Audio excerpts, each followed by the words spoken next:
अस्सलामुअलैकुम। उम्मीद करती हूँ आप सब खैरियत से होंगे। प्रीवियसली हमने अपने कुछ टॉपिक्स क्लियर कर लिए, कुछ मैनुअल्स कंप्लीट कर लिए। आज हम अपना करने जा रहे हैं लैब मैनुअल 3। लैब मैनुअल 3 के आपके सामने कुछ मेन पॉइंट्स हैं, जिनमें से पहला है reference to an object, second वाला है कॉपी कंस्ट्रक्टर, थर्ड वन है कांस्टेंट कीवर्ड। एंड इसको आप कंस्ट्रक्ट बोल लें या कॉन्स्ट बोल लें, एक ही बात। कंस्ट्रक्टर नहीं बोल सकते, कॉन्स्ट ही है ये।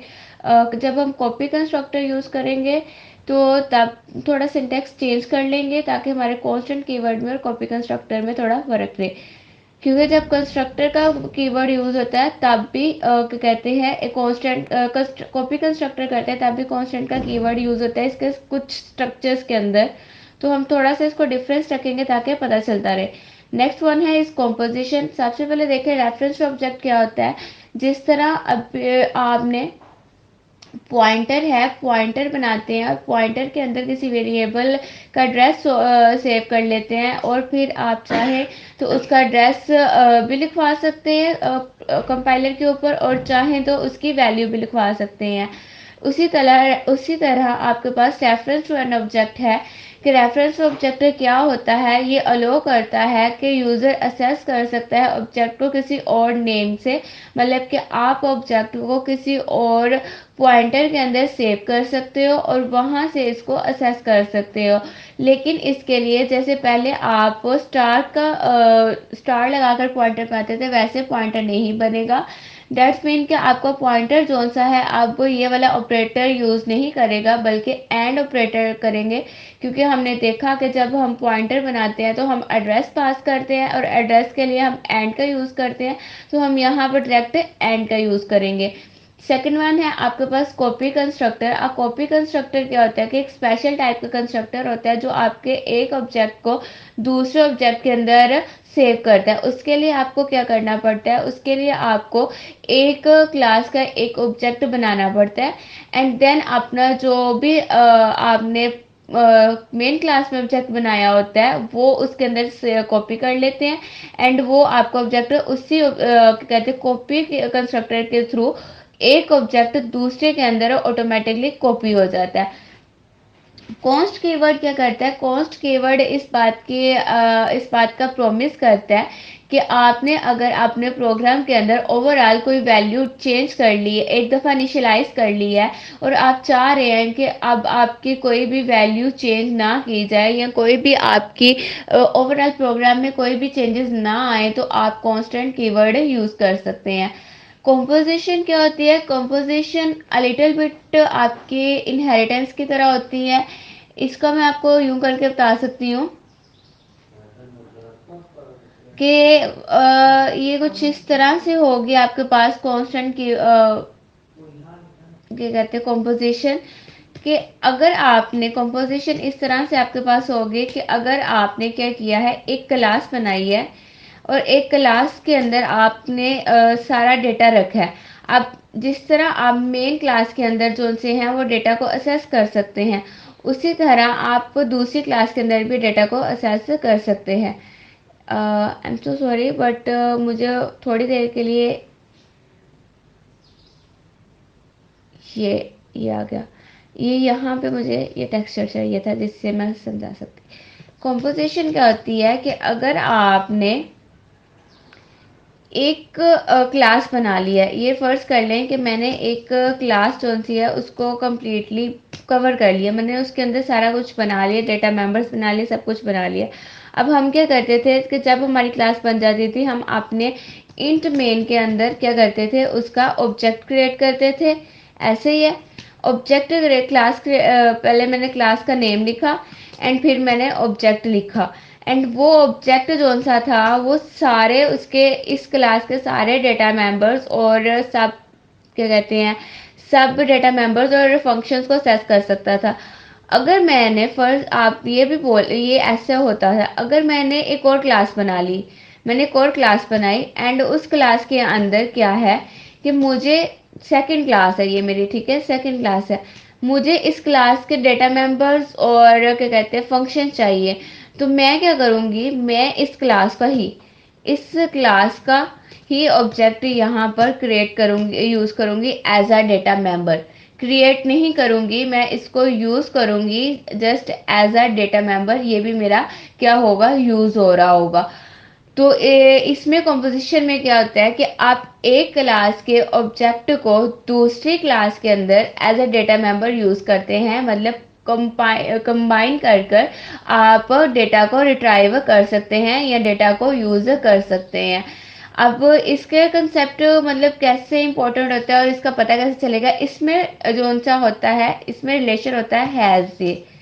जैसे कि आप बोल सकते हैं पीपल, लोगों की बर्थ डेट होती है, people has a birthday, birth date, day भी बोल लें या फिर बर्थ डेट बोल लें, बर्थ डेट, डेट बोल लें या फिर आप ये भी बोल सकते हैं बर्थ डे। एक ही बात है, मतलब कि इसके अंदर हैज़ होगा और आ होगा। हैज़ा का क्या कहते हैं, रिलेशनशिप होगा कि जब भी आपके पास दो क्लासेस बनेंगी और उनके अंदर हैज़े का रिलेशनशिप आ रहा होगा तो वो आपको बनेगा। मैंने एक क्लास बनाई बर्थडे की, जिसके अंदर मैंने यूज़र की बर्थ डेट जो सी है वो सेव की हुई थी कि यूज़र ने अपनी बर्थ डेट जो डाली होगी वो सेव हो जाएगी। और दूसरी क्लास बनाई मैंने पीपल की, जिसके अंदर मैंने एक आदमी लिया, उसका नेम लिया, उसका रेफरेंस लिया, वो कहाँ रहता है सारा कुछ, और उसके मैंने डाली, मुझे उसकी बर्थ डेट चाहिए। बर्थ डेट की क्लास मैंने अलग इसलिए बनाई क्योंकि सबकी बर्थ डेट है जो सी है वो डिफरेंट होती है, तो मैंने उसकी क्लास सेपरेट कर ली। पीपल्स की थोड़ी बहुत क्वालिटीज सेम होती है, मैंने उसकी क्लास सेपरेट कर ली। अब मुझे इस क्लास में बर्थ डेट वाली क्लास को या बर्थडे वाली क्लास को असेस करना है, तो मैं क्या करूँगी, बर्थडे वाली क्लास का ऑब्जेक्ट पीपल वाली क्लास के अंदर रखूँगी एंड सारा क्या कहते हैं करूँगी। अब इसकी एक एग्जांपल दे देख लेते हैं, क्योंकि ऊपर वाला जो है वो ओवरऑल टॉपिक एक्सप्लेन होना है एंड ये मैं लिटिल बिट आपको इसलिए बता रही हूँ ताकि आप लोगों के कंसेप्ट क्लियर है। यहाँ सबसे पहले तो हम अपना क्या कहते हैं स्ट्रक्चर लिख लेंगे। आईओस्ट्रीम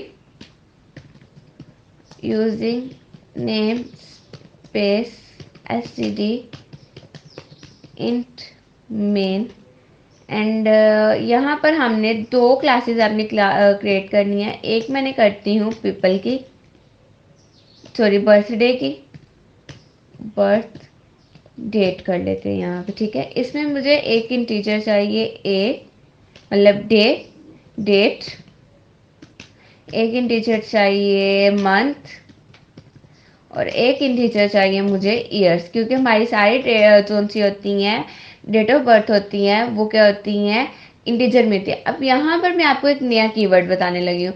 अगर आप चाह रहे हैं कि आपके इंटीजर के अंदर जो यूज़र है वो सिर्फ पॉजिटिव वैल्यू डाले, जस्ट पॉजिटिव, नेगेटिव वैल्यू ना डाले, मतलब इवन -5 भी ना डाले।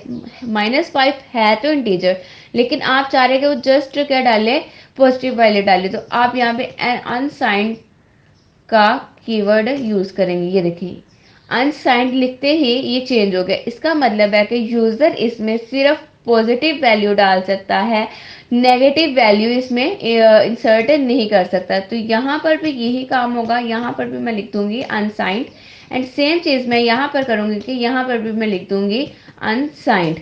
ये आपने देखा, इससे क्या होगा कि यूज़र इसमें मेरे पास नेगेटिव वैल्यू नहीं डाल पाएगा। अब इसको एक थोड़ी देर के लिए मैं क्या करती हूँ, आपको इसका एक लाइव डेमो करके दिखाती हूँ। यहाँ से मैं इसको क्लास को Ctrl+C कर लिया एंड यहाँ पर मैंने अनसाइंड साइंड इंट लिया ए एंड मैं यहाँ पे इसको सी इन कर लेती हूँ ए को एंड सी आउट करवा लेती हूँ मैं ए को, ए। अब यहाँ पर इसको रन करते हैं। ये देखिए यहाँ पे मैं डालती हूँ -4, ये देखिए आपके पास कुछ एरर आ रहा है, कुछ उल्टी सीधी वैल्यूज आ रही हैं लेकिन आपके पास ओरिजिनल वैल्यू नहीं आ रही। अब यहाँ पर मैं अगेन से इसको रन करती हूँ और इसमें डालती हूँ 4। ओके, अगर आपकी बार ये रन हो गया तो इसका टर्मिनल ओपन होने में थोड़ा सा टाइम लगता है। अब की बार मैं डालती हूँ 78 एंड यू सी 78 की वैल्यू बिल्कुल ठीक प्रिंट हुई। तो अनसाइंड वैल्यू क्या करेगी कि मुझे यूजर को रोकेगी नेगेटिव वैल्यू डालने से, और डेट ऑफ बर्थ में तो नेगेटिव वैल्यूज होती नहीं, तो मैंने यहाँ पर इसलिए अनसाइंड का कीवर्ड यूज किया ताकि कोई भी इसमें कुछ भी चेंजेस नहीं कर पाए। अब क्या होगा, इसमें मैंने पब्लिक कर दिया। अब मैं यहाँ पे कर दूंगी void गेट वैल्यू के ये यूजर से वैल्यू ले, एंड यहाँ पे मैं सी आउट कर दूंगी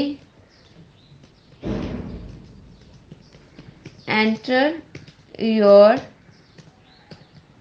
डेट ऑफ, बल्कि ऐसे नहीं करते, हम खुद जो सी है ना डेट ऑफ बर्थ से करेंगे। इस तरह एरर आएगा क्योंकि यूज़र को नहीं पता चलेगा कि मंथ पहले डालना है या फिर डेट पहले डालनी है, क्योंकि हर डेट का कोई ना कोई सिंटैक्स होता है। तो हम इसको अपने लिहाज से करेंगे। मैं यहाँ पे वैल्यूज़ को सेट कर रही हूँ क्योंकि अगर मैंने इसको दूसरी तरह किया तो यूज़र को नहीं पता चलेगा कि उसने ईयर डाला है, डेट डाली है कि क्या डाला है। तो यहाँ पर क्या कहते हैं, डेट को इक्वल कर देंगे हम डी के, एंड मंथ को इक्वल कर देंगे एम के, एंड ईयर को इक्वल कर देंगे हम वाई के। ये इतना सा काम कर लिया हमने। अब नेक्स्ट हम अपना दूसरा फंक्शन बनाएंगे डिस्प्ले का, जिसमें मैं डेट को डिस्प्ले करूँगी void डिस्प्ले वैल्यू, एंड यहाँ पर मैं क्या करूँगी, सिंपली सी आउट कर दूंगी। सबसे पहले मैं क्या डिस्प्ले करूंगी, डेट, फिर मैं उसके बाद एक स्लैश लगा दूंगी। उससे बाद में क्या डिस्प्ले करूंगी, मंथ, एंड उसके बाद मैं अगेन से यहाँ स्लैश लगा दूंगी, एंड उसके बाद मैं क्या डिस्प्ले कर दूंगी, ईयर। ये हो गया हमारा छोटा सा एक आप बोल सकते हैं माइनर सा कंसेप्ट के डेट स्लैश मंथ और ईयर। अब नेक्स्ट क्या करना है, नेक्स्ट देख लेते हैं। ये हो गया, सारी वैल्यू सेट हो गई। अब यहाँ पर मैं क्या करूँगी, एक और क्लास बनाएंगे पीपल की, इंट सॉरी क्लास पीपल, क्योंकि हमने बात की थी कि पीपल हैज़ अ, हमने यहाँ पर बोला, क्या बोला था कि पीपल में हैज़ अ का रिलेशनशिप है, हैज़ अ बर्थ डेट के हर एक आदमी की कोई ना कोई एक ही बर्थ डेट होती है, एक से ज़्यादा बर्थ डेट नहीं होती। तो यहाँ पर हमने एक क्लास बनाई, एंड यहाँ पर मैंने लिया स्ट्रिंग जिसमें मैंने लूँगी नेम, एंड एक यहाँ पर मैंने ले लेती हूँ क्लास। क्लास नहीं, पहले हम अपनी बर्थ डेट वाली क्लास को कॉल करेंगे, एंड इसका हम ऑब्जेक्ट ना लेंगे। मैं ओबीजे लिख लेती हूँ यहाँ पर, एंड यहाँ पर मैं इसको क्या करती हूँ, पब्लिक करने के बाद हम क्या करेंगे, हम सिंपली ही पहले तो स्ट्रिंग को सेट करेंगे, एंड फिर क्या करेंगे, ओबीजे को भी क्या कहते हैं सेट करवाएंगे। अब वो किस तरह करेंगे, अब जो बर्थ डेट है यहाँ से ऊपर जाकर देखें, इसके अंदर ये सारे इंटीजर जोन से हैं। अब ये नीचे वाली क्लास जोन से वो इजीली असेस कर सकती है। तो इसके सारे जो डेटा मेंबर्स हमने ऊपर लिए थे वही सारे हम यहाँ पर नीचे लेंगे। अभी सेट करके देखते हैं। मैं लिखती हूँ void set, एंड यहाँ पर मैंने सबसे पहले तो मैंने लेना है स्ट्रिंग एन। अब सबसे पहले मैंने ऊपर लिया था इंट डी, फिर मैंने इंट लिया था एम, एंड इंट लिया था मैंने वाई, क्योंकि मैंने इसकी सारी वैल्यूज़ क्या करनी है, सेट करनी है। गेट वैल्यूज़ के अंदर मैंने ये सारा कुछ सेट करके आ चुकी हूँ। मैंने इसके सारे डेटा मेंबर्स ले लिए थे। तो अब मैं क्या करूँगी, यहाँ पर मैंने बोला कि हमारी जो सेकंड क्लास है वो उस क्लास के डेटा मेंबर्स को असेस कर सकती है, क्योंकि हमने उसका ऑब्जेक्ट कौन सा है, एज अ वेरिएबल अपनी पीपल क्लास के अंदर रख दिया था। अब यहाँ पे वैल्यू सेट करने की बारी आ गई, तो मैं क्या करूँगी कि नेम को सेट कर दूंगी एन के, एंड इन सब को के लिए मैं कर दूंगी, क्या करूँगी कि ओबीजे डॉट गेट वैल्यू का, ये देखिए आपके पास आ गया। इसका मैंने फंक्शन है कॉल कर दिया। अब मैं इसको रन करती हूँ, देखते हैं कोई एरर आ रहा है। हाँ, एरर आ रहा है क्योंकि हमने यहाँ पर जो सी वैल्यूज़ हैं वो पास नहीं की। तो वो वैल्यूज़ यहाँ पे पास होंगे, यहाँ से पास होकर वहाँ जाएंगी। तो अब इनके अंदर हमारे पास ये वैल्यूज़ आती जाएंगी। डेट के पास डी आ जाएगा, इंट के पास हमारे पास एम आ जाएगा, एंड वाई के पास ईयर आ जाएगा।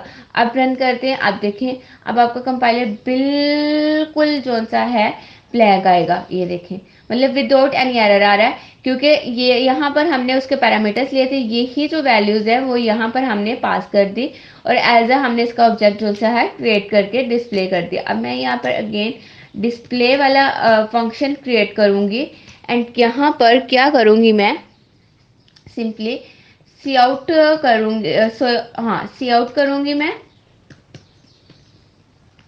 कि जो नेम होगा, नेम हमारे पास क्या होगा, नेम हमारे पास होगा नेम एंड फिर आ जाएगी end line and c out में डेट ऑफ बर्थ हमारे पास क्या होगी, ये हमारी होगी डेट की बर्थ डेट है, ठीक है।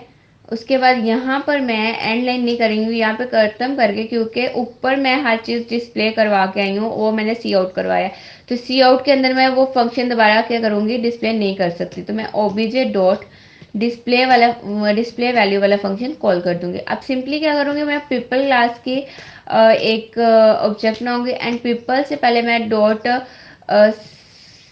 सेट वैल्यू को कॉल करूंगी एंड इसके अंदर मैंने सबसे पहले तो पास करना है नेम, नेम डाल देते हैं अली, डेट ऑफ बर्थ डाल देते हैं 3/12/2002 एंड यहाँ पर अब हम p डॉट डिस्प्ले को कॉल करेंगे एंड अब इसका आउटपुट चेक करेंगे।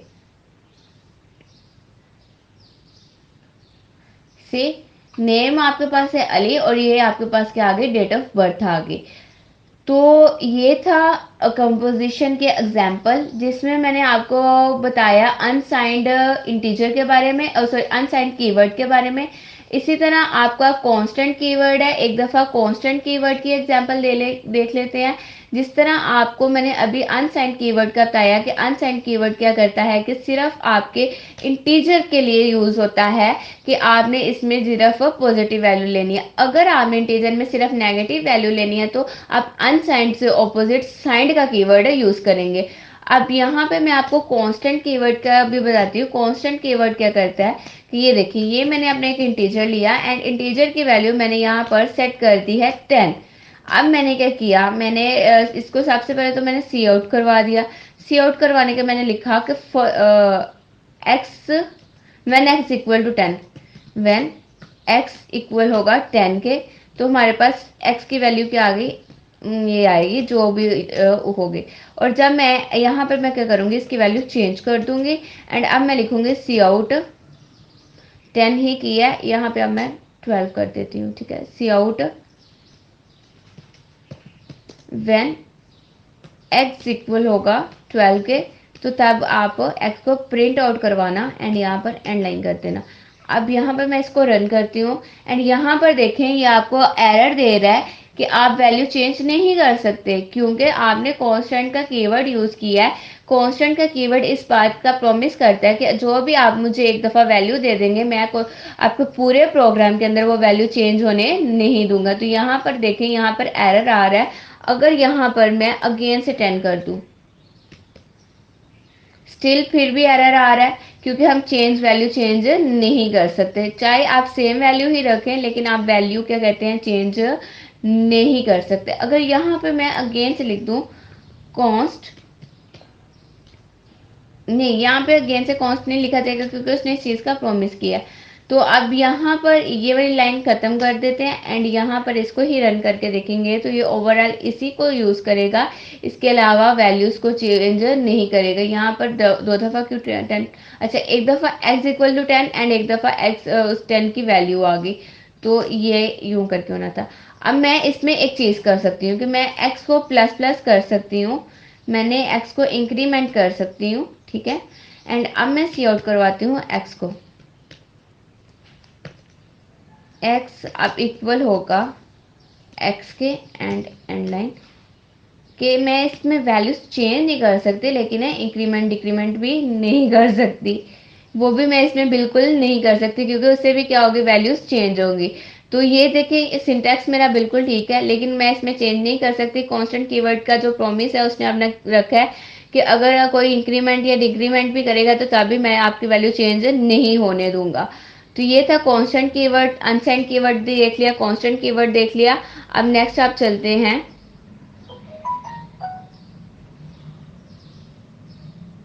नेक्स्ट आपके पास क्या आ रहा है, ये हमने कुछ डेफिनेशंस देखनी थी कॉपी कंस्ट्रक्टर, अब आ गया कॉपी कंस्ट्रक्टर। कॉपी कंस्ट्रक्टर का सबसे पहले तो हम क्या करते हैं, इसका सिंटैक्स देख लेते हैं कि कॉपी कंस्ट्रक्टर का सिंटैक्स होता क्या है। कॉपी कंस्ट्रक्टर का सिंटैक्स कुछ यूं करके होता है। सबसे पहले जो भी आप कंस्ट्रक्टर बनाएंगे उसका नेम होगा, जो भी क्लास का नेम होगा, फर्स्ट कर लें यहाँ पे हम प्रॉपरली एक सिंटैक्स क्लास लिखते हैं, ठीक है। क्लास टेस्ट, टेस्ट के अंदर मैंने एक इंटीजर ले लेती हूँ एक्स खाली, ठीक है। पब्लिक में मैं अब इसमें क्या बनाने लगी हूँ, डायरेक्ट ही कॉपी कंस्ट्रक्टर बनाने लगी हूँ। ये हो गया कंस्ट्रक्टर। कंस्ट्रक्टर होता है ऐसे। अब इसके अंदर आपकी कोडिंग आ जाएगी, इसके अंदर एंड कंस्ट्रक्टर के अंदर अब इस वैल्यूज इस ब्रेसेस के अंदर क्या करेंगे, ये देखें। जो आपने क्या करना है, कॉपी करना है तो आपने एक और ऑब्जेक्ट क्रिएट करना है जिसके अंदर आपका सारा डेटा सेव हो जाए। सेव होने के बाद वो दूसरे ऑब्जेक्ट के अंदर कॉपी हो जाए। तो मैंने एक क्लास बनाया और क्लास का रेफरेंस ऑब्जेक्ट बनाऊंगी। हमने पहले बोला कि हम रेफरेंस ऑब्जेक्ट बनाते वक्त स्टार का यूज़ नहीं करेंगे, एंड टी का यूज़ करेंगे। तो यहाँ पे भी मैंने वही काम किया। इस चीज़ को मैंने पहले एक्सप्लेन नहीं था किया, मैंने कहा था कि मैं आपको बाद में बताऊंगी, जस्ट सिंबल लगाऊंगी। जो फर्स्ट वीडियोज़ हैं उनमें मैंने आपको कहा था कि इसको मैं आपको बाद में एक्सप्लेन कर दूंगी। तो वो यही है कि आपने क्लास क्रिएट की, क्लास में एक आपने रेफरेंस ऑब्जेक्ट क्रिएट किया है। और अब आपने क्या करना है, अब आपने इसकी वैल्यूज को सेट करना है। सेट कैसे करना है, एक्स को इक्वल कर देना है टी डॉट एक्स के। अगर आपके पास यहाँ पर ज़्यादा डेटा मेंबर्स हों, फर्ज कर लें कि आपके पास यहाँ पर इंट होगा वाई, या फिर आपके पास यहाँ पर हो इंट होगा लेंथ, तो तब भी आपने सेम सिंटेक्स रखना है कि पहले वेरिएबल का नेम लिखना है, ठीक है, लेंथ। फिर जो भी आपने ऑब्जेक्ट रखा होगा, जो भी आपने एंड मतलब रेफरेंस ऑपरेटर के साथ आपने जो भी ऑब्जेक्ट का नेम दिया होगा वो लिखकर, ठीक, डॉट, फिर अगेन से लेंथ, कि जो लेंथ है वो इस ऑब्जेक्ट के अंदर जाकर टेम्परेरी तौर पर क्या हो जाएगी, सेव हो जाएगी। और सेव होने के बाद आपके पास क्या आएगा, यहाँ पर देखिए आप, सेव हो जाएगी। और वहां से जब आप चाहेंगे इसको कॉपी कर सकेंगे। ये आपके पास सिंटैक्स है। इसको थोड़ी देर के लिए साइड पर रख लेते हैं, एंड अब वापस से हम अपने क्या कहते हैं, इस पर आ जाते हैं। सबसे पहले उसने बोला है कि ये आपको, ये देखिए सेम चीज़ यहाँ पर उन्होंने कांस्टेंट का वर्ड यूज़ किया है कि इसमें आप चेंजेस नहीं कर सकते, ये कांस्टेंट है, लेकिन आप कांस्टेंट के वर्ड को यूज़ किए बगैर भी ये सब कुछ कर सकते हैं। यहाँ पर उन्होंने क्लास बनाई, क्लास में उन्होंने उसका नाम टेस्ट ही दिया है। उसमें कोई भी उन्होंने इंटीजर नहीं लिया, टेस्ट को रेफरेंस दिया है, ओ सॉरी ओपन कर लिया खाली। ये जो टेस्ट है ना, ये उन्होंने डिफॉल्ट ऑपरेटर क्या कहते हैं, कंस्ट्रक्टर बनाया हुआ है। देखें ये कंस्ट्रक्टर है, जो क्लास का नेम है वही ऑपरेटर, एंड आगे एम्प्टी जो सी है ब्रेसेस एम्प्टी है। फिर आपने उन्होंने कॉपी कंस्ट्रक्टर किया, एंड यहाँ पर उन्होंने अब ऑपरेटर किया है कि असाइनमेंट ऑपरेटर कार्ड, कि ये भी आ जाएगा स्लैश टी जो इक्वल होगा इसके। अब आपने क्या करना है, T1 एंड T2 लेना है। T2 इक्वल होगा T1 के, एंड टेस्ट 3 में आपने जब T इक्वल होगा 1 के, उस सब में क्या प्रिंट होगा, T1 प्रिंट होगा। अब क्या होगा, इसका नेक्स्ट कोड देख लेते हैं, बल्कि इसकी हम एक एग्जांपल कर लेते हैं। आई होप सो इसमें कुछ एज वेल तो स्पेशल नहीं है, इसमें अरेज आए हैं। ओके ये वाला कर रहे थे, मैं फिर भी एक्सप्लेन करती जाती हूँ एग्जांपल्स को। अब नेक्स्ट इस वाले एग्जांपल के अंदर, जो ये वाले एग्जांपल है, इसके अंदर जब भी आप कुछ भी प्रिंट करवाएंगे तो जो कुछ आपका T1 के अंदर होगा वो ही आपका T2 के अंदर होगा, और वो ही आपका T3 के अंदर होगा। तो ये मैं आपको वैसे बता रही हूँ, इसका आउटपुट उन्होंने डिस्प्ले नहीं करवाया। अगर आप कोड रन कर लें और कुछ भी अंदर डाल के डिस्प्ले करेंगे तो T1 की सारी वैल्यूज डिस्प्ले होंगी।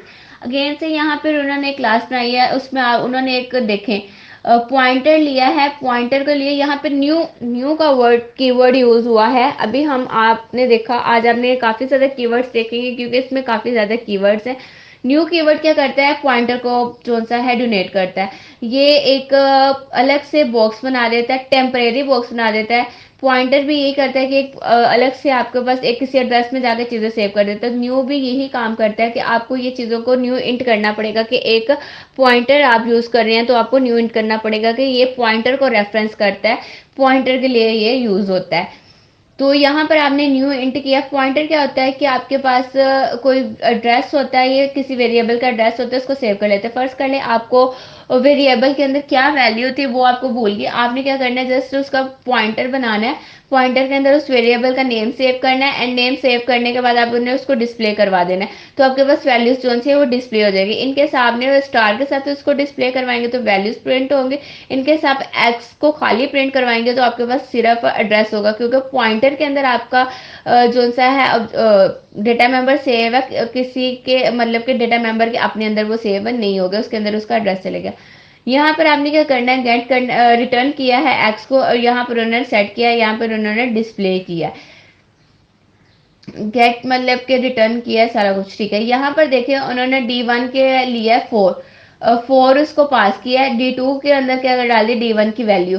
D1 में अब D1 में 4 था, D1 के अंदर अब D2 के अंदर D1 की वैल्यू आ गई है, D2 के अंदर भी क्या चलेगा, 4।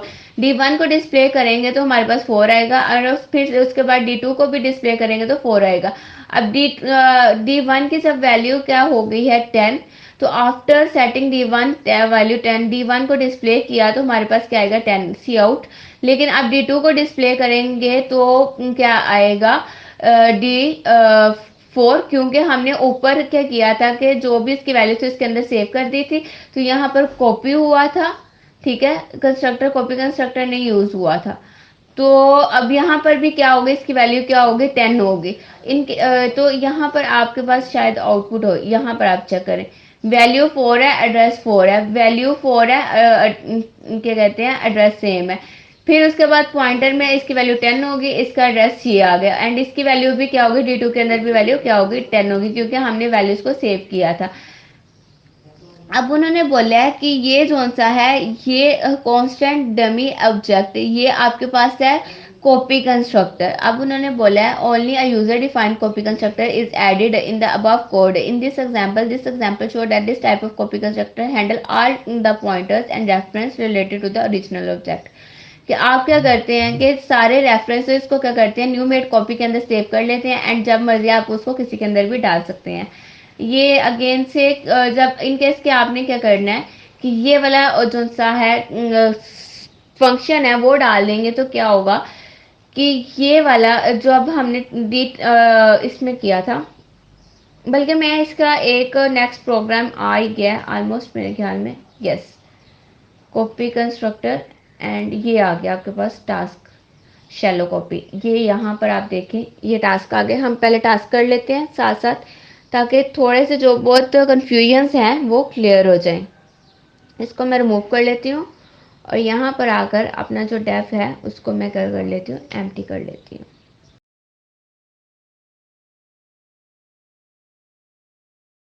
Class with the feet and inches as data member, कि आपने क्या करना है कि एक क्लास क्रिएट करनी है डिस्टेंस के नाम पे, जिसमें फीट और इंच के होंगे, डेटा मेंबर होंगे। Use member wise assignment operator, कि आपने member wise assignment operator use करने हैं टू प्रोड्यूस एक्सपेक्टेड आउटपुट, ये आउटपुट डिस्प्ले करने के लिए।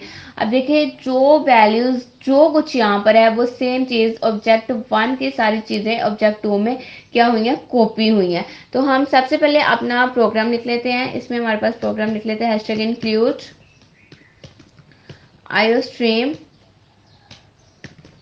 using name space std int main and return zero. अब क्या करना है, आपने एक क्लास क्रिएट करनी है, क्लास डिस्टेंस, एंड यहाँ पर 2 डेटा मेंबर्स लेने हैं। अब आपने यहाँ पे पॉइंटर्स लेने हैं। पॉइंटर्स क्यों लेने हैं, यू कैन सी दैट यहाँ पर एड्रेसेस प्रिंट है, ये देखें ये एड्रेसेस प्रिंट है। तो आपको वैल्यूज और एड्रेसेस प्रिंट करवाने के लिए किसकी ज़रूरत पड़ेगी, पॉइंटर की ज़रूरत पड़ेगी। तो यहाँ पर हम वापस आ जाते हैं, एंड यहाँ पर हमने क्या लेना है, inch, same int star feet, public करेंगे। यहाँ पर ओके कहते हैं, कंस्ट्रक्टर कुछ भी क्रिएट करने के लिए नहीं बोला गया, तो हम डायरेक्ट क्या करेंगे, गेट वैल्यू कर लेते हैं, ठीक है ना, यूजर से ही वैल्यू डलवा लेंगे, नहीं सेट वैल्यू यूजर्स ने वैल्यू नहीं डाली, तो यहाँ पर भी हम क्या करेंगे, उसके मुताबिक चलेंगे, सेट वैल्यू करेंगे एंड यहाँ पर इंट लेंगे आई एंड इंट लेंगे हम एफ, और यहाँ पर इनको सेट कर देंगे। स्टार इंच इज इक्वल होगा आपके पास आई के and star feet is equal होगा आपके पास एफ के। अब यहाँ पर आपने देखें कि हमने पहले देखा कि अब यहाँ पर आपको कैसे पता चलेगा आपने कंस्ट्रक्टर क्रिएट करना है कि नहीं करना। अब पिछले एग्जांपल्स पे आए, यहाँ पर पिछले एग्जांपल हमने की थी, ये देखें यहाँ पर न्यू इंट, जब तक आप ये वाला स्टेप नहीं करेंगे एक कंस्ट्रक्टर क्रिएट करके, या फिर आप बोल लें कि ये डिफ़ॉल्ट कंस्ट्रक्टर भी आप क्रिएट कर सकते हैं, ये ज़रूरी नहीं आप ये करें, न्यू इंट करके स्टार एम को इक्वल टू एम नहीं करेंगे तब तक ये वैल्यू सेट नहीं होंगी। तो आपको ये वाला जो स्टेप है ये मस्ट करना पड़ेगा कि एक्स को इक्वल करना होगा न्यू इंट के, मतलब जो भी आपके पॉइंटर वाले वेरिएबल्स होंगे उन सबको इक्वल करना होगा आपको न्यू इंट के। तो यहाँ पर भी आपने अपने सेटर वाले फंक्शन के अंदर ये वाला काम करना है कि आपने इंच को खाली इसकी वैल्यू को किस में डालना होगा, न्यू इंट में, ताकि कंपाइलर को पता चले कि ये क्या है, एक पॉइंटर है। कंपाइलर को बताने के लिए कि ये पॉइंटर है आप न्यू इंट करेंगे, मतलब ये वाला स्टेप आपका इंपॉर्टेंट है, अदरवाइज आपका एरर आएगा। तो अब वॉइड डिस्प्ले करना है हमने, पहले सी आउट कर लेते हैं इंच को एंड यहाँ पर आपने इंच करना है एंड यहाँ पर उसके बाद आ जानी है एंड लाइन, फिर सी आउट करना है आपने इसका एड्रेस एंड अगर आप खाली इंच लिखेंगे तो यहाँ पर जो सा है एड्रेस स्पेस होगा, क्योंकि हमने पॉइंटर के यूज़ कर रहे हैं। तो पॉइंटर में जब तक आप रेफरेंस ऑपरेटर नहीं लगाएंगे तो इसकी वैल्यू प्रिंट नहीं होगी। अगर आप खाली इंच लगेंगे तो आपके पास एड्रेस होगा। अभी यहाँ पे मैं खाली एड्रेस के अंदर लिखूंगी तो आप देखिएगा एड्रेस ऑफ इंच आ गया। अब यहाँ पर मैं क्या करूँगी, खाली इंच लिखूँगी एंड इसको भी एंड लाइन कर दूँगी, ठीक है। अब वापस से सी आउट में करूँगी किसको, फीट को, फीट आ गया एंड यहाँ पर मेरे पास अब क्या आएगा, star feet and line and अब मैं सी आउट करूँगी, किसको करूँगी, एड्रेस ऑफ फीट,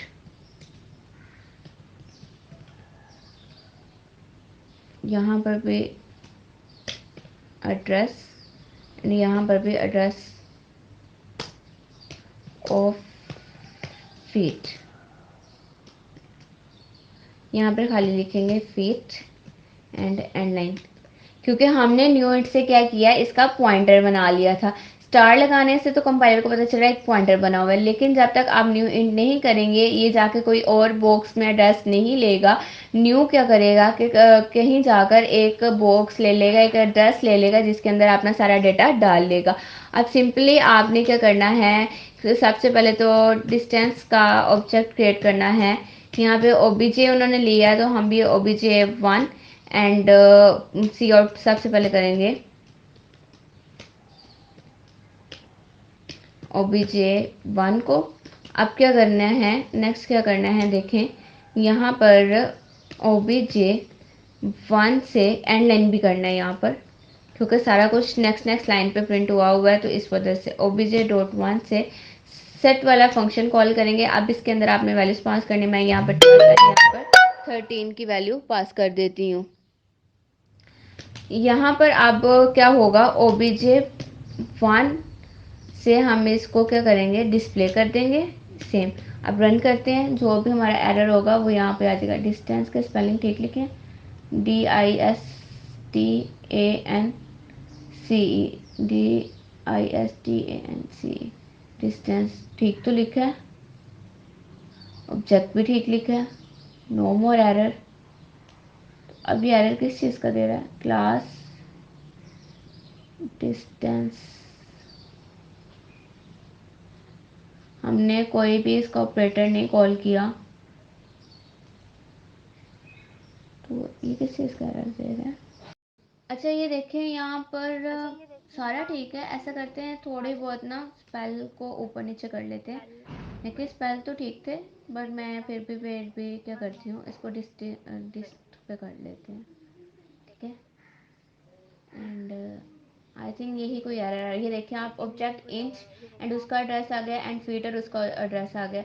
यही उन्होंने हमारे यहाँ पर बोला था, टास्क के अंदर उन्होंने हमें करने के लिए बोला था।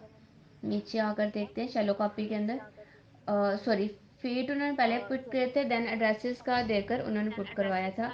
तो इसको भी हम कुछ वैसा ही कर लेते हैं, जस्ट यहाँ से कॉपी करके ख़त्म कर लेते हैं। एंड यहाँ पर अब क्या करना है, हमने पेस्ट करना है एंड यहाँ पर सी आउट करवा देना है एड्रेसेस एंड अगेन से एंड लाइन। अब की बार हम रन कर लेते हैं। अब की बार हमारा आउटपुट बिल्कुल ठीक आएगा जैसे उन्होंने बोला है, सेम ये देखे। अब हमने ऑब्जेक्ट टू के अंदर इसको कॉपी करना है, तो हम सिंपली क्या करेंगे कि यहाँ पर आपने क्या करना है, लिस्ट करना है obj2 and obj2 is equal होगा obj1 के। एंड यहाँ पर आपने अगेन से कॉल करना है obj1 डॉट। ओहो, यहाँ पे तो सेट वैल्यू वाला फंक्शन काम ही नहीं करेगा, वो दोबारा से चीज़ें मांगेगा। देखें, इसको ज़ीरो ज़ीरो पुट कर देते हैं। वैसे यहाँ पे कंस्ट्रक्टर का यूज़ होना था, कंस्ट्रक्टर का यूज़ इसलिए होना था, यहाँ पर हम सेट वैल्यू की जगह बस कंस्ट्रक्टर कर देते हैं। ये इसलिए यूज़ होना था क्योंकि हमने कॉपी करना था। सेट वैल्यू हमारा फंक्शन को वैल्यू सेट करेगा फंक्शन के अंदर, तो यहाँ पर हमें ये वाली चीज़ों को ख़त्म करना पड़ेगा, सेट वैल्यू वाले फंक्शन को ख़त्म करना पड़ेगा। एंड ओबीजे के साथ ही हमें यहाँ पर 12 और 13 को पास करना पड़ेगा, अदरवाइज हमारे यहाँ पर वैल्यूज जो सी हैं वो कॉल नहीं होंगी। तो यहाँ पर खाली obj2 के लिए obj2 का आपको करना पड़ेगा, डिस्प्ले को कॉल करना पड़ेगा। ये मेरे से मिस्टेक हुई है वैसे, लेकिन ऐसा नहीं होगा। एंड यहाँ पर आपको obj से आउट करवाना पड़ेगा, obj2 एंड यहाँ पर एंड लाइन। एंड यहाँ पर ये वाला स्टेप कौन सा है, आप इस तरह भी कर सकते हैं कि जिस तरह अगर आपने इसके, ये देखिए ये वाले पैरामीटराइज कंस्ट्रक्टर के अंदर इसके पैरामीटर्स पास करने हैं, तो आप यहाँ पर obj1 के ऑब्जेक्ट 1 को क्या कहते हैं पास कर दीजिएगा। अगर आपने सेट वैल्यू किया तो आपकी यहाँ पर आपको अलग से वैल्यू सेट करने पड़ेंगे, यहाँ से आपको अलग से वैल्यू सेट करने पड़ेंगे और यहाँ पर एरर आएगा। एंड यहाँ पर आपको इस एरर से बचने के लिए ये वाला स्टेप करना पड़ेगा कि आपको कंस्ट्रक्टर क्रिएट करना पड़ेगा। ये आपको बता देगा कि आपने कंस्ट्रक्टर क्रिएट करना है। जैसे मुझे इसने बता दिया कि मैंने कंस्ट्रक्टर क्रिएट करना है। ये आपकी एक्सपेक्टेड आउटपुट है जो उन्होंने आपको बोली थी डिस्प्ले करने के लिए। अभी सेट वैल्यू वाला फंक्शन हम करने लगे हैं, तो आप देख लीजिएगा। ये देखें आप, ये वाले आउटपुट ही उन्होंने आपको बोली थी। मैं आपको एक दफ़ा फिर से डिस्प्ले करवा के दिखा देती हूँ, सेम एज इट आपके जो आउटपुट है। ये आप अपनी आउटपुट चेक कर सकते हैं। ये देखें यहाँ पर आपकी आउटपुट शो हो रही है। एंड इसको अब नीचे लाकर ख़त्म कर देते हैं। उफ,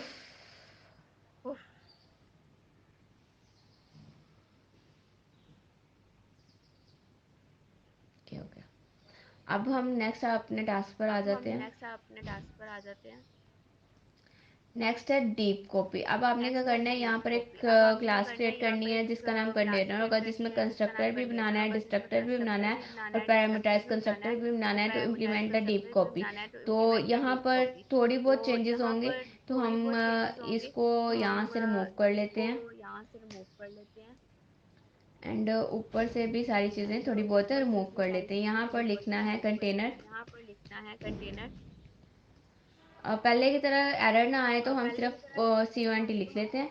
एंड यहाँ से ऑनवर्ड हम क्या कर देते हैं, हर चीज़ फिनिश न्यू करके। अब नेक्स्ट हमने क्या करना है वो देख लीजिए। नेक्स्ट आपने क्या करना है, कंस्ट्रक्टर और डिस्ट्रक्टर बनाना है। एंड इसके अंदर आपने क्या करवाना है, लेंथ लेनी है, ब्रेथ लेनी है और हाइट लेनी है। ये देखिए इसकी एक्सपेक्टेड आउटपुट आपको बता रही है कि आपने किस क्या क्या काम करना है। लेंथ लेनी है, ब्रेथ लेनी है और ब्रेथ का एड्रेस प्रिंट करवाना है। यहाँ पे भी ब्रेथ का एड्रेस को प्रिंट करवाना है और यहाँ पर भी बाकी उनकी वैल्यूज को प्रिंट करवाना है। आई होप सो आपको पता होगा। आप यहाँ पे प्रोग्राम को स्टॉप करेंगे और पहले वाला सारा काम खुद करेंगे। यहाँ पर आपने सबसे पहले लेनी है स्टार लेंथ, फिर आपने लेनी है स्टार विथ, एंड फिर आपने लेनी है स्टार ब्रेथ। एंड यहाँ पर आपने क्या करना है पब्लिक। एंड यहाँ पर आपने अब पहले की तरह कंस्ट्रक्टर करना है, वो वाली मिस्टेक नहीं करनी। इस दफ़ा सेट वैल्यू का फंक्शन क्रिएट करने लगे हैं। अभी मैं आपको बताऊंगी कि सेट वैल्यू से क्या मतलब इश्यूज होंगे। तो आपने सबसे पहले तो इसका कंस्ट्रक्टर बनाना है डिफ़ॉल्ट कंस्ट्रक्टर। एंड यहाँ पर आपने क्या करना है स्टार, ये वाली स्टार लेंथ को इक्वल कर देना है 0 के, स्टार विथ को इक्वल कर देना है 0 के, एंड स्टार ब्रेथ को इक्वल कर देना है 0 के। अब नेक्स्ट आपने क्या करना है, सेम चीज़ आपने क्या कर देनी है, पैरामीटराइज कंस्ट्रक्टर लेना है पहले की तरह, काउंट करना है। एंड यहाँ पर आपने एल लेना है, इंट में आपने विथ लेनी है एंड इंट पे आपने बी लेना है। एंड यहाँ पर पैरामीटर, इसको एक दफ़ा रन करके देख लें कि आपका कोई एरर नहीं आ रहा, ताकि आप ये चीज़ें आपके लिए क्लियर हो जाएं। इसको ये देख लें, कोई एरर नहीं आ रहा, साफ टर्मिनल आपका आ रहा है। एंड यही चीज़ें आपने पहले के दोबारा से करनी है। तो मैं ये क्या करूँगी, इससे यहाँ से कॉपी कर दूँगी, इसको इक्वल कर देंगे एल के, इसको इक्वल कर देंगे डब्ल्यू के, इसको इक्वल कर देंगे बी के। अब यहाँ से यही सारी चीज़ें मैं वापस से कॉपी पेस्ट करूँगी क्योंकि मैंने ऑलरेडी ले रखी थी। एंड यहाँ पर, और यहाँ पर आपको पता है क्या करना है, new int, new int. And यहाँ पर भी न्यू इंट, एंड यहाँ पर भी न्यू इंट। उसके बाद आपने क्या करना है, ये हो गया आपका डिस्ट्रक्टर क्रिएट करना है। डिस्ट्रक्टर के लिए आपको यही सब कुछ चाहिए। तो यहाँ पर आप लिखेंगे कॉन्ट। डिस्ट्रक्टर के लिए आपने क्या करना है, डिलीट करते जाना है, डिलीट का कीवर्ड यूज़ करना है। एंड डिलीट का आपको पता है क्या करता है, चीज़ों को डिलीट करता है। तो डिलीट स्टार लेंथ, एंड यहाँ पर मैं इसी को पेस्ट कर देती हूँ।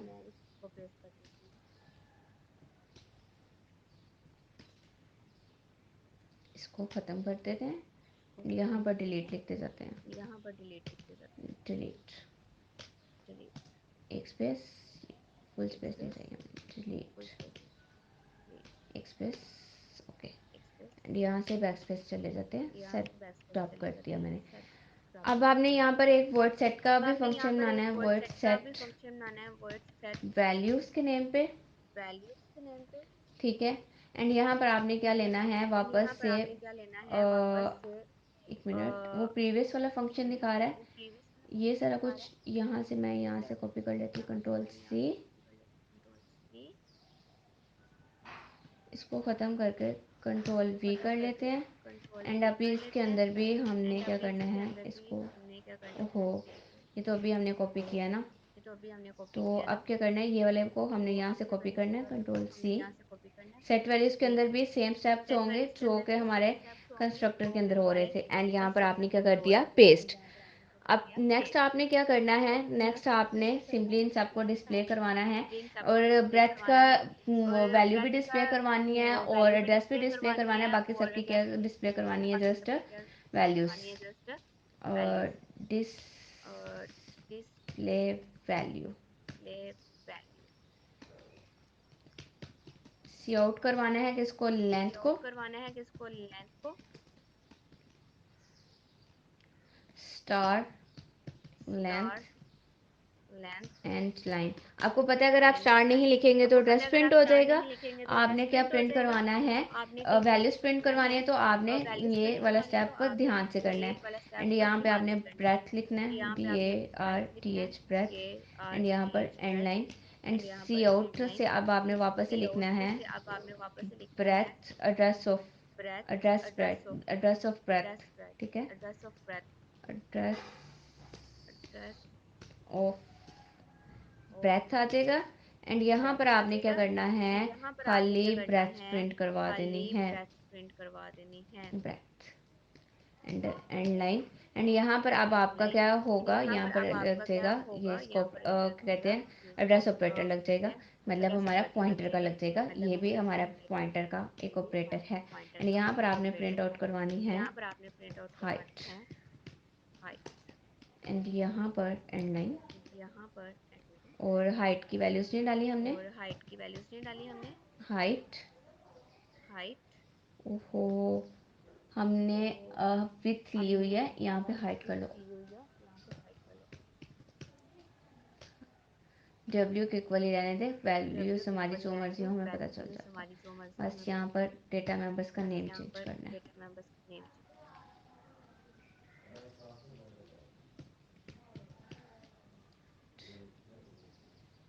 एंड जो भी लिया हुआ है एंड वो रहने दो। जो भी लिया हुआ है वो रहने दो।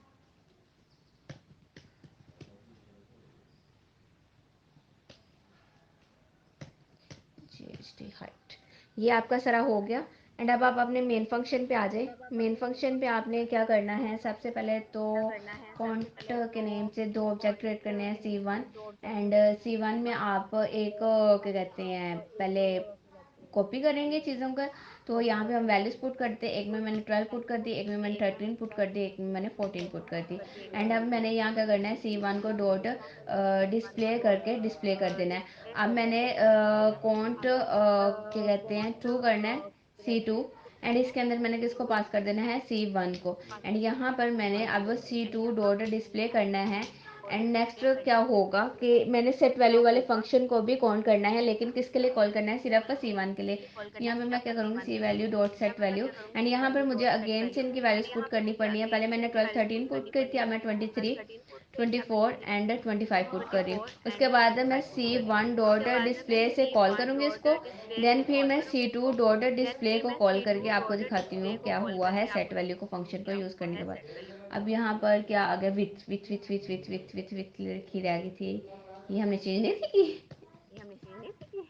ओके, यहाँ पर ये हम चेंज ओके, करना भूल यहाँ गए पर थे। ये एंड हम यहाँ चेंज पर करना भी भूल क्या गए आ थे। गया है, यहाँ पर भी क्या आ स्टार गया नहीं है, लगेगा। स्टार नहीं लगेगा।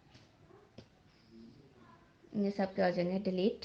ये सब क्या हो जाएंगे, डिलीट। एड्रेसेस सेव थे तो ये एड्रेसेस को जाकर सेव कर देगा। यहाँ पर आप चीज़ नोट यहाँ पर आप कीजिएगा चीज नोट क्या कीजिएगा हो गया है। क्या हो गया ओके, है। एक मिनट, ओके, सेट वैल्यू वाले एक फंक्शन मिनट, ने सेट वैल्यू वाले फंक्शन वैल्यूज ने को कॉल किया, हमने C1 को टू C2 को हमने डिस्प्ले किया C1 ना। को टू C2 को डिस्प्ले किया ना। यस, C2 को यस, डिस्प्ले किया है। C2 को डिस्प्ले किया एंड है। यहाँ पर भी यूँ एंड करके यहाँ पर सेट भी वैल्यूज यूं करके set values C1 and C2। C1 and C2।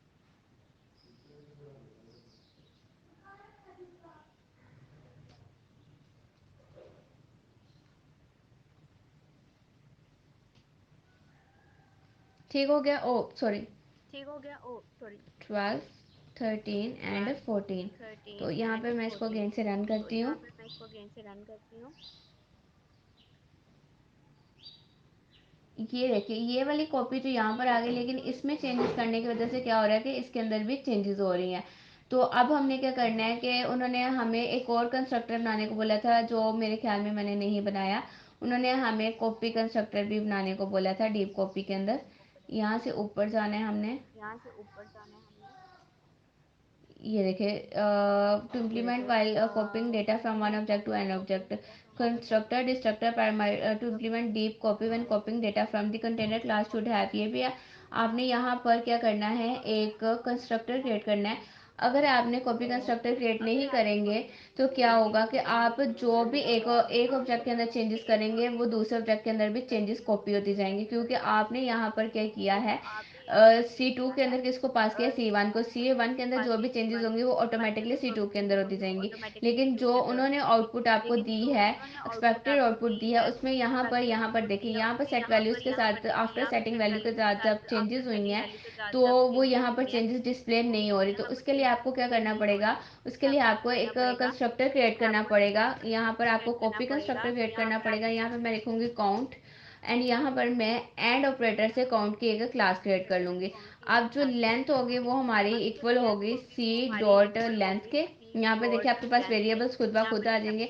And जो आपकी हाइट इक्वल होगी वो इक्वल होगी सी डॉट हाइट के। एंड सेम आपकी जो ब्रेथ इक्वल होगी वो इक्वल हो गई सी डॉट ब्रेथ के। एंड यहाँ पर आपके चेंजेस हो गए। अब आप इसको चेंज करके देखें तो आपके सेट वैल्यू वाले फंक्शन को कॉल करने के बाद आपकी चेंजेस स्टिल इम्प्लीमेंट हो रही हैं। मैंने F11 ही किया है ना, इम्प्लीमेंट नहीं होनी चाहिए यहाँ पर, क्योंकि कॉपी कंस्ट्रक्टर के बाद चीज़ें इम्प्लीमेंट नहीं होती। तो यहाँ पर लिख लेते हैं star length, star and star. आप रन करते हैं एंड यहाँ पर हम स्टार नहीं लगा सकते। तो यहाँ पर आप C2 को यूँ नहीं कर सकते आप, सॉरी, जब हम यहाँ पर अब आएगा C2 इक्वल है C1 के, यहाँ पर एक दफ़ा ऐसे होगा बस। पैरामीटराइज कंस्ट्रक्टर को मैं बार बार कोड कर रही थी तो इस वजह से ये सब कुछ हो रहा था। तो ये अभी जस्ट 12 14 एंड यहाँ पर हाइट का भी समथिंग एड्रेस आ रहा है। ऐसा नहीं होना चाहिए वैसे, यहाँ पे थोड़े बहुत ये देखें, यहाँ पे मैंने एड्रेस प्रिंट करवाया था, इस वजह से एड्रेस आ रहा है। C2 में डिस्प्ले किया, वैल्यू सेट की एंड फिर मैंने इसको डिस्प्ले किया है। तो अब रन करते हैं वापस से। हाइट आपके पास आ गई, लेंथ आपके पास आ गई, लेकिन डिस्प्ले वाला ये जो फंक्शंस हैं ये आपके पास स्टिल सही से नहीं आ रहे। तो इसको कॉल करके ख़त्म करके देखते हैं। एंड यहाँ पर हम कर देते हैं, ये हो गया, यहाँ पे पास करते हैं C2 को एंड C2 इक्वल होगा C1 के। एंड यहाँ पर क्या करना है, C2 को डॉट करना है डिस्प्ले एंड यहाँ पर इसको रन करना है अगेन से। आपके सारे ये ले, अब तो कंपाइलर ने कुछ भी नहीं प्रिंट करवा रहा। आई थिंक इसको ख़त्म करना पड़ेगा, escape कर देते हैं। ऐसा होता नहीं है वैसे, पासेज आउट होते हैं क्योंकि उन्होंने ऊपर भी यही सिंटैक्स यूज़ किया हुआ था। थोड़ा बहुत ये तंग कर रहा है आज कंपाइलर ना। अब ये चेंजेस तो इस तरह चेंजेस को इम्प्लीमेंट करता जा रहा है। हालांकि पीछे हम ऊपर सारा कुछ रीड आउट करके आए थे कि हम एंड ऑपरेटर्स में जब कॉपीज करते हैं तो हमारे पास को थोड़ी बहुत ही चेंजेस जो सी हैं वो होती हैं। जब कॉपी कंस्ट्रक्टर हम क्रिएट किया था, कहाँ किया था, यहाँ पर किया था, ये देखें यहाँ पर हमने चेंजेस किए। आई थिंक यहाँ पर इस तरह करके देख लेते हैं। Okay, can't C2 is equal होगा C1 के एंड आप इम्प्लीमेंट करके देखते हैं। ये स्टिल वही मिस्टेक कर रहा है। अब देख लिया आपके सामने सारा किया है लेकिन ये नई चेंजेस हो रही। तो यहाँ पर 12 13 13 23 25, यहाँ पर अगर 20 25 एंड 24 23 25 एंड 24, ये नीचे वाले में चेंजेस क्यों डिस्प्ले हो रही हैं। अभी हम अपने एरर ठीक कर रहे थे। Error length breadth. अच्छा, मैं यहाँ पर ना एक एक्सपेरिमेंट करने लगी हूँ। मैं यहाँ पर सारी वैल्यूज़ लेंथ में ले रही हूँ और एक दफ़ा चेक करना चाह रही हूँ कि ये लेंथ अगर मैं खाली सारी वैल्यूज़ लेंथ में कर दूँ तो क्या होगा। यहाँ से भी मैं क्या कर लेती हूँ, कॉपी कर लेती हूँ एंड यहाँ से भी स्टार को ख़त्म करते जाते हैं साथ साथ। यहाँ से भी स्टार ख़त्म, एंड यहाँ से भी, एंड यहाँ से भी। कंस्ट्रक्टर को मैंने पहले ही ऑलरेडी एम्प्टी कर चुकी हूँ, क्योंकि मैं पहले एक ये एक्सपेरिमेंट करने वाली हूँ। तो यहाँ पर ब्रेथ वाली लाइन को फ़िलहाल के लिए मैं क्या कर रही हूँ, कमेंट आउट कर रही हूँ। एंड यहाँ पर अब मैं क्या करूँगी, ये वाला फंक्शन है कॉल करती हूँ। अब वापस से ये फंक्शन है मैं कॉल करने लगी हूँ। तो अब आप यहाँ पे देखें कि जो सेट वैल्यूज़ वाली फंक्शंस हैं वो ही वैल्यूज़ चेंज हुई हैं, बाकी नहीं चेंज हुई।